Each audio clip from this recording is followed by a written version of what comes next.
Hello बच्चों, good evening बच्चों। बच्चों, इस वीडियो लेक्चर में हम लोग बाइनोमियल थ्योरम के बारे में डिस्कस करेंगे और फिर उससे रिलेटेड क्वेश्चन एनसीईआरटी के क्वेश्चन का डिस्कशन भी करेंगे। ठीक है बच्चों, स्टार्ट करते हैं। तो आप देख रहे हैं कि पहले बाइनोमियल एक्सपेंशन, यहाँ पर क्या लिखा है, बाइनोमियल एक्सपेंशन क्या होता है। तो क्या होता है, in algebraic expression consisting of two term with positive and negative sign between them is called binomial expansion. कह रहा है कि एक अलजेब्रिक एक्सप्रेशन जिसमें दो टर्म पॉजिटिव के साथ या नेगेटिव के साथ उसके बीच में अगर कंसिस्ट है तो उसको बोलते हैं बाइनोमियल एक्सपेंशन। जिसे कहने का मतलब से ए आ प्लस बी और इसके पावर एन हो या यहाँ पर माइनस हो, इस तरह के। ओके, अब बात आती है कि बाइनोमियल थ्योरम क्या होता है। देखिए, binomial theorem for positive integer, positive integer के लिए यहाँ पर बाइनोमियल थ्योरम अभी हम लोग देख रहे हैं। ठीक है, तो क्या होता है, तो if n is any positive integer तो देन, मतलब कि यहाँ पर देखो x plus a whole power n, यहाँ पर n क्या है, पॉजिटिव इंटीजर है, अभी नेगेटिव नहीं होगा। तो क्या होता है इसका बाइनोमियल, ठीक है, थ्योरम। तो n c zero x to power n plus n c one x के power n minus one into a plus n c two x के power n minus two into a square, ऐसे ही dash dash करते हुए n C n a to के power n. मतलब x के पावर पहले मैक्सिमम है, उसके बाद पावर घट जा रहा है और ए के पावर यहाँ पर जीरो से स्टार्ट हो रहा है और फिर एन तक जाएगा और एक्स के पावर क्या हो जाएगा, जीरो हो जाएगा। देखिए ना, एन सी जीरो में एक्स टू पावर एन है, ए टू पावर जीरो है, ए टू पावर जीरो हमारा वन होता है इसलिए नहीं लिखा गया। एन सी वन तो एक्स के पावर घट गया तो ए के पावर उतना ही बढ़ गया। एन सी टू में एक्स के पावर माइनस टू हो गया तो ए के पावर टू बढ़ गया। अंत तक क्या होगा, एक्स के पावर जीरो हो गया तो ए के पावर एन हो गया। अब इसी टर्म को हम इस तरह से भी लिख सकते हैं, ये देखो, summation n c r x के power n minus r a to power r, क्योंकि ये जो हमारा आर है वही चेंज हो रहा है ना, जीरो वन टू थ्री, उतना ही पावर घट रहा है एक्स पर, ए पर उतना ही पावर बढ़ रहा है। ओके, तो इसको लिखा जा सकता है। अब यहाँ पर देखो, x and a are real numbers और n c zero n c one n c two dash डेट एन सी एन, इसको क्या बोलते हैं, बाइनोमियल कोफिशिएंट बोला जाता है। अब ये जो इक्वेशन वन है इसको बोलते हैं binomial theorem. Okay, n c g n c r क्या होता है, ये हम लोग परमुटेशन कम्बिनेशन में पढ़े हैं, n factorial upon r factorial into n minus r factorial. R की वैल्यू जीरो के बराबर होगी, आर की वैल्यू हमारा जीरो के बराबर होगा, जीरो से बड़ा होगा, ठीक है, जीरो से बड़ा होगा और एन से छोटा हो एन से बराबर होगा। ओके, तो ये हमारा binomial theorem for positive integer के बारे में डिस्कस हो गया। आगे बच्चों बढ़ते हैं। अब हम देखेंगे क्या, properties of binomial theorem for positive integer. ठीक है, तो चलिए,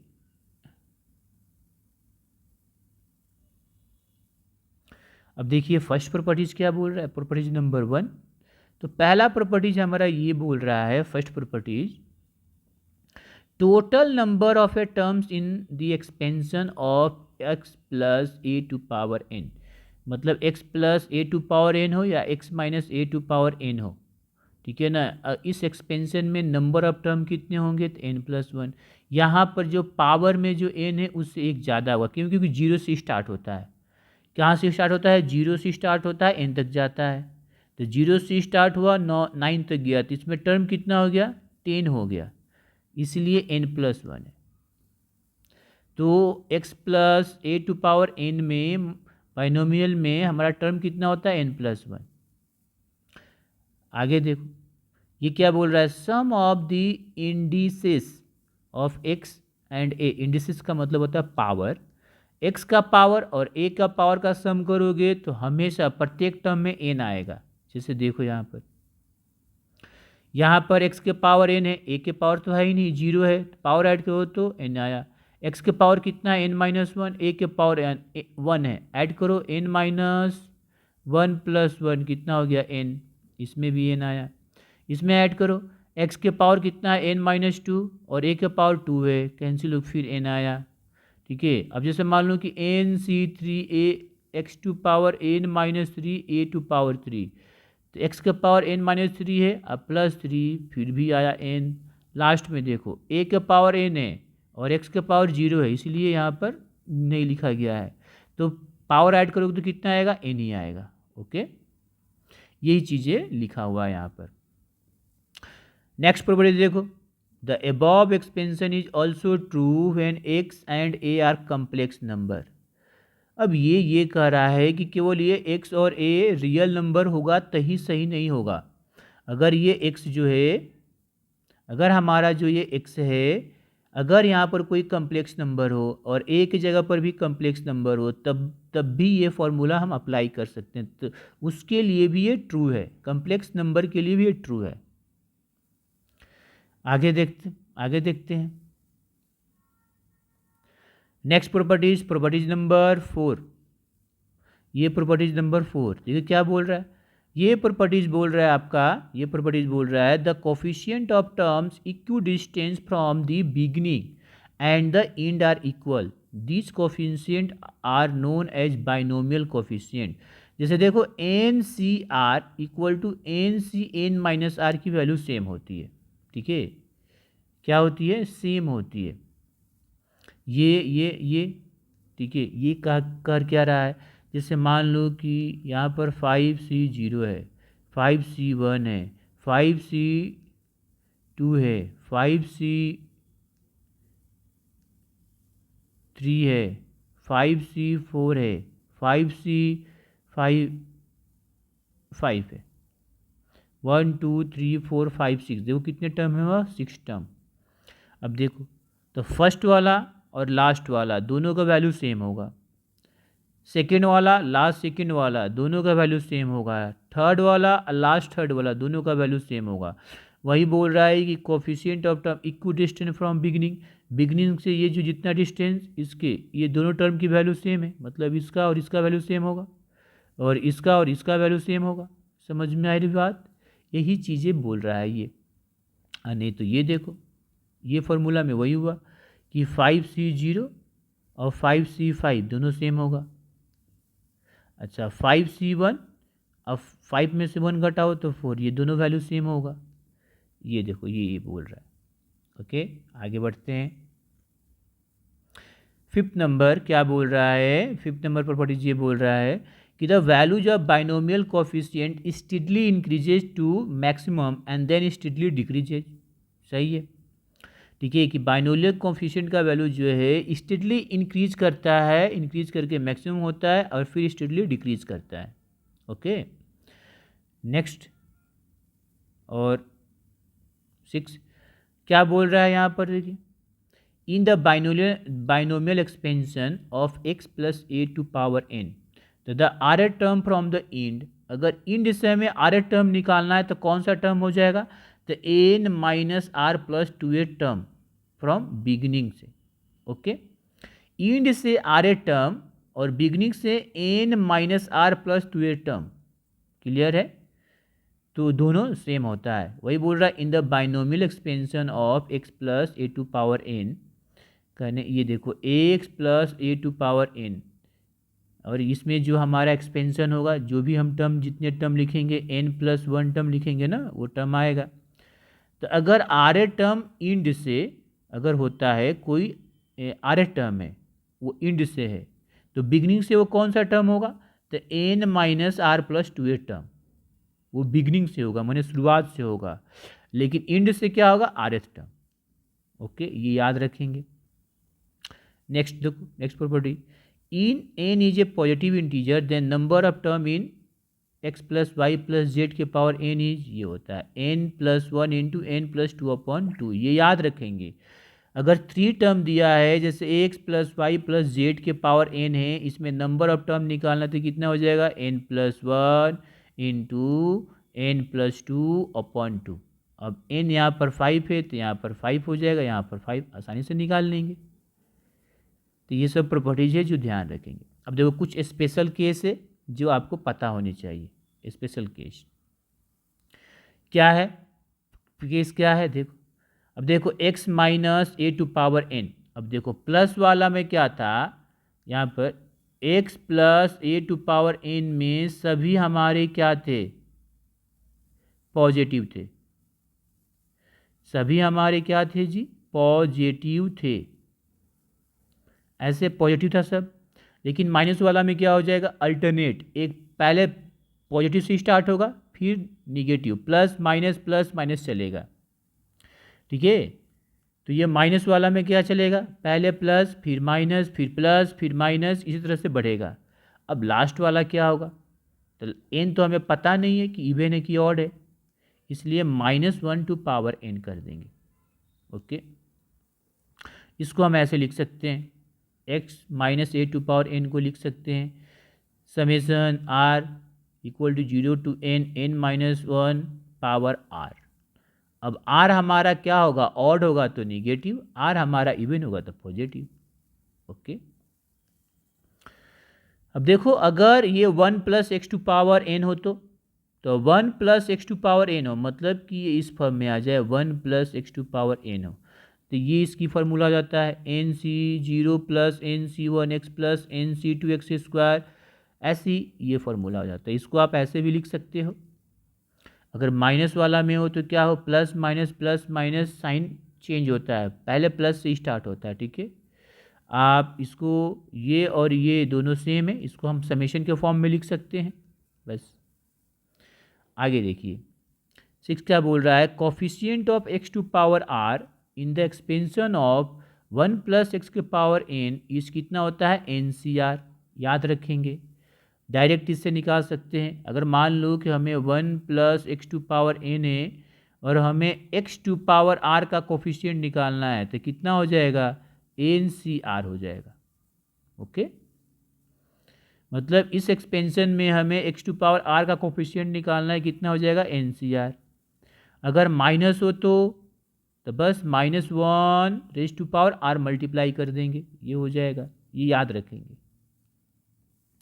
इसके अलावा देखो फिफ्थ में क्या है, अब जैसे देखो कि x plus a to power n है और x minus a to power n है और दोनों को प्लस किए तो क्या करेंगे, तो ये होता है। देखो ऑड वाला टर्म जैसे हम मालूम है, देखो x minus a to power n में 0 से स्टार्ट होता है, तो इवन वाला टर्म पॉजिटिव होगा, ऑड वाला टर्म निगेटिव होगा।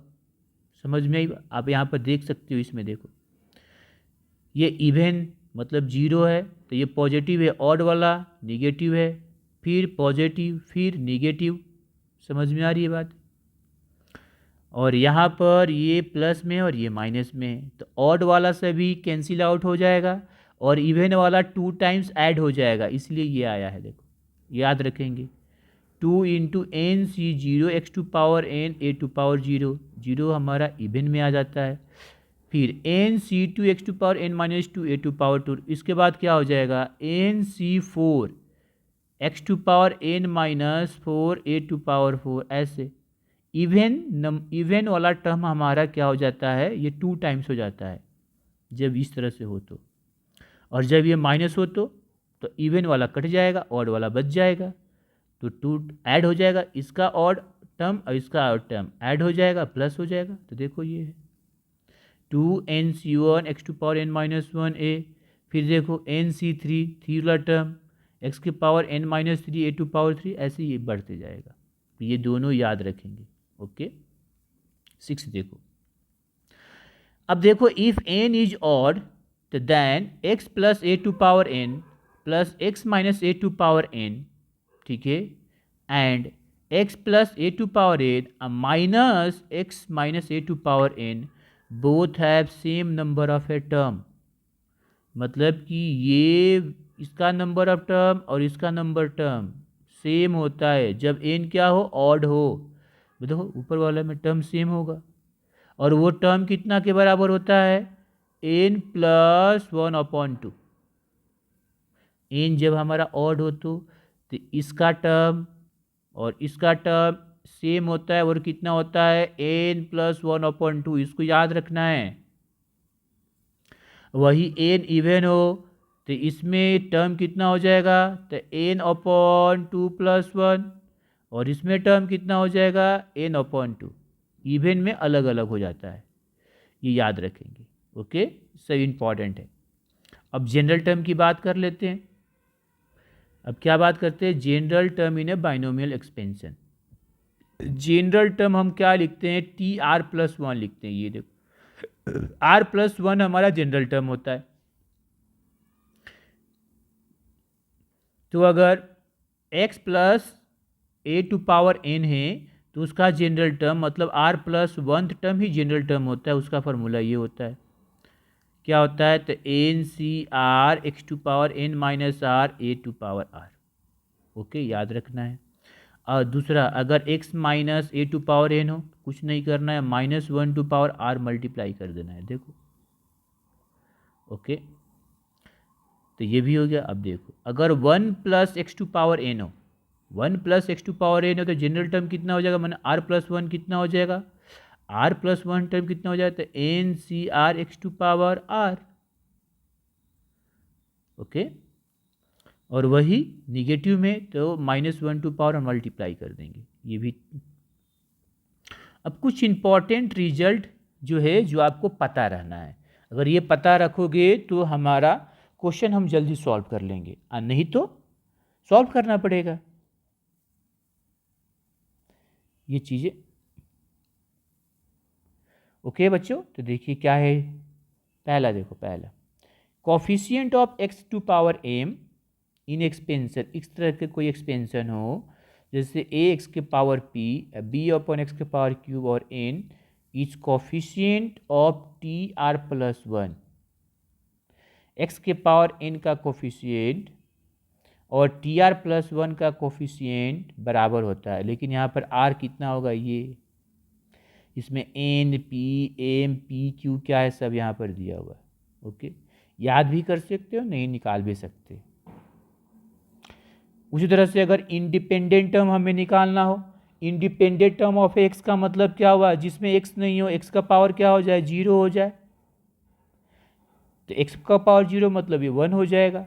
ठीक है, अगर इस तरह का कोई हमारा एक्सपेंशन हो, जैसे ये है, और हमें इंडिपेंडेंट टर्म निकालना है, तो कौन से, किस टर्म का कोफिशिएंट निकालेंगे, TR+1। और r क्या होगा, ये NP/p+q। याद रखो, NP/p+q। जल्दी क्वेश्चन सॉल्व होगा। ओके, आगे देखो, ये भी हो गया, ये भी हो गया, ये भी हो गया। अब जैसे मान लो कि कोई कोफिशिएंट है rth, R+1, R+2 और 1 + x⁴n टर्म, एक 1 इस एक्सपेंशन का ये टर्म का कोफिशिएंट है। rth, R+1 और R+2 टर्म का कोफिशिएंट है, और वो कैसा हो, AP में है। तो क्या हो जाएगा, n² - 4r + 1 × n + 4r² = 2। ये अब वो कौन सा टर्म होगा निकाल सकते हैं, या n क्या होगा हम यहाँ से निकाल सकते हैं। जैसे कोई यहाँ पर ये एक बाइनोमियल एक्सपेंशन दिया हुआ है, और उसका मतलब कि r टर्म R+1 में, तो उससे एक ज़्यादा, फिर इससे एक ज़्यादा, इसकी कोफिशिएंट किस में हो, AP में हो, तो ये चीज़ होता है n² - 4r + 1 × n + 4r² = 2। याद रख सकते हो, नहीं तो हम लोग सॉल्व कर सकते हो वैसे। चलिए, इन the expansion of x + a⁴n, अगर TR+1/TR निकालना होगा तो ये आएगा, ये। ओके, चलो, the coefficient of x⁴n - 1, x⁴n - 1 in the expansion of, इस तरह से कोई एक्सपेंशन हो, क्या हो, x - 1, x - 2, ऐसे बढ़ते बढ़ते x - n, तो कितना हो जाएगा उसका कोफिशिएंट, किसका, x⁴n - 1, तो ये -n × n + 1/2।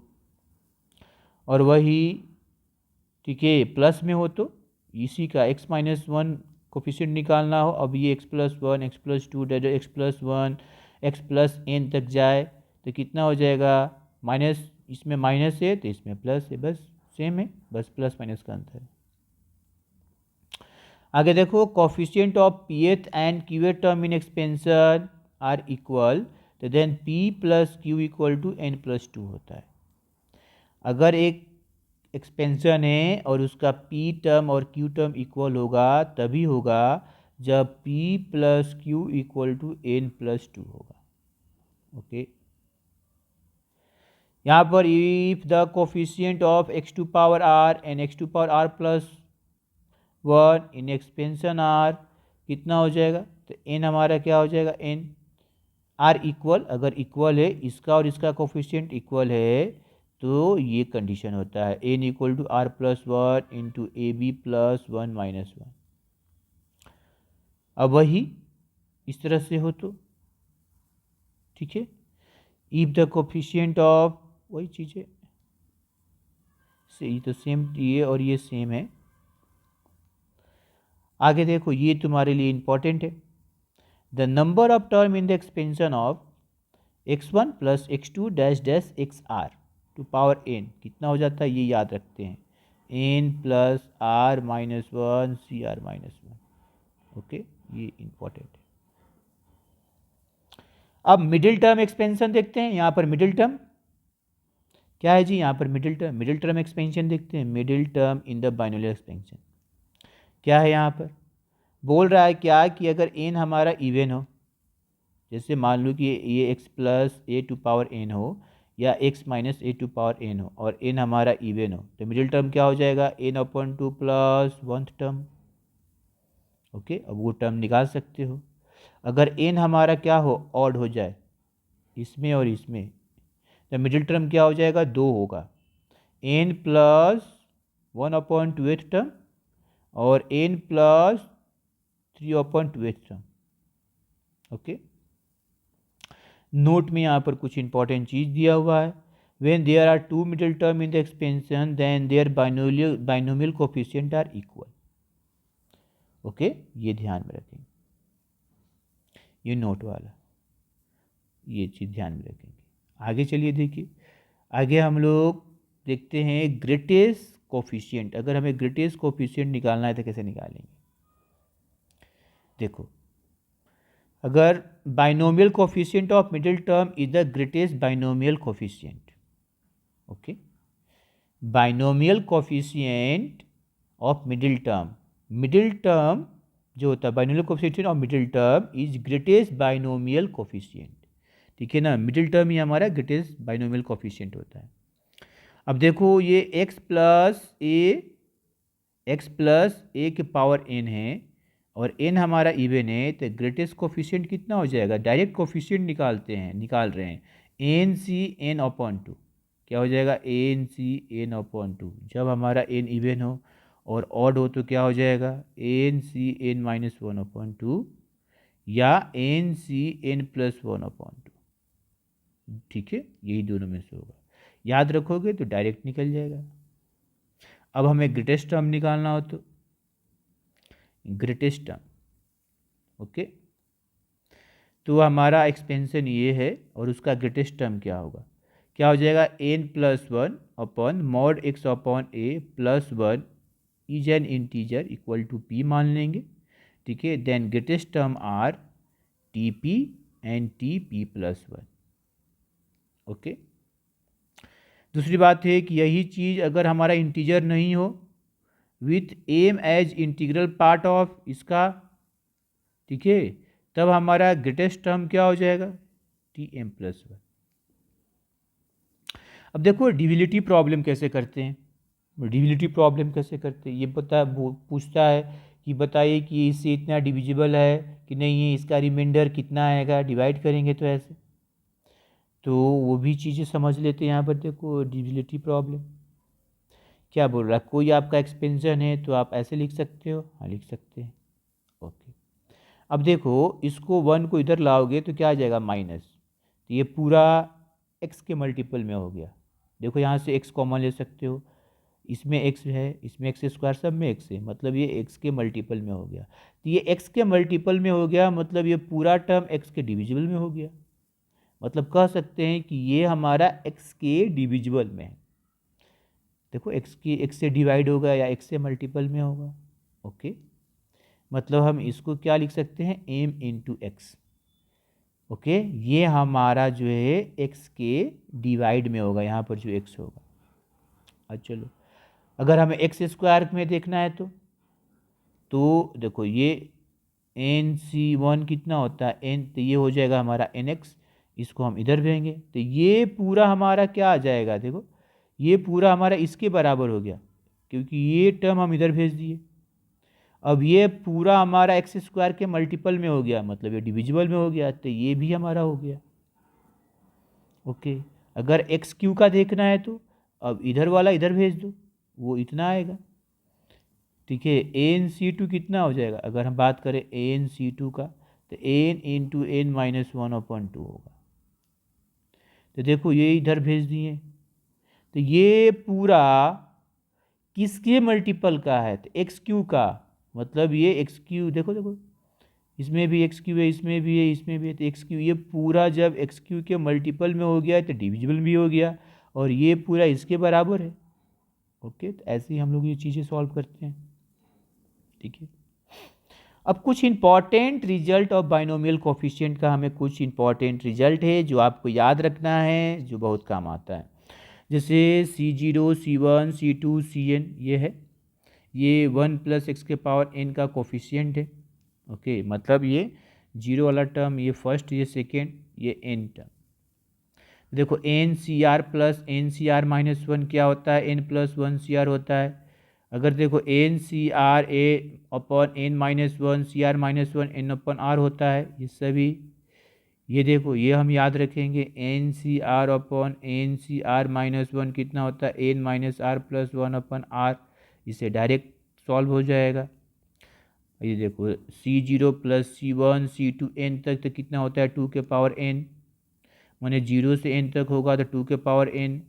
आगे देखो, देखो 0 से n तक मतलब इन्फिनिटी तक, लेकिन 0 2 4 या और जाए 1 3 5 वाला, देखो C0 + C2 C4 कहाँ तक, n तक, ये बराबर होता है C1 C3 C5, और ये कितना होता है 2n-1, इसका सम। अब देखो यहाँ पर देखो C0 - C2 + C4 - C6, ये कितना के बराबर होता है, इतना के। ठीक है, ये सभी, और ये किसके बराबर होता है, इतना के। n क्या, यहाँ पर n बता सकते हैं जितना टर्म जाएगा।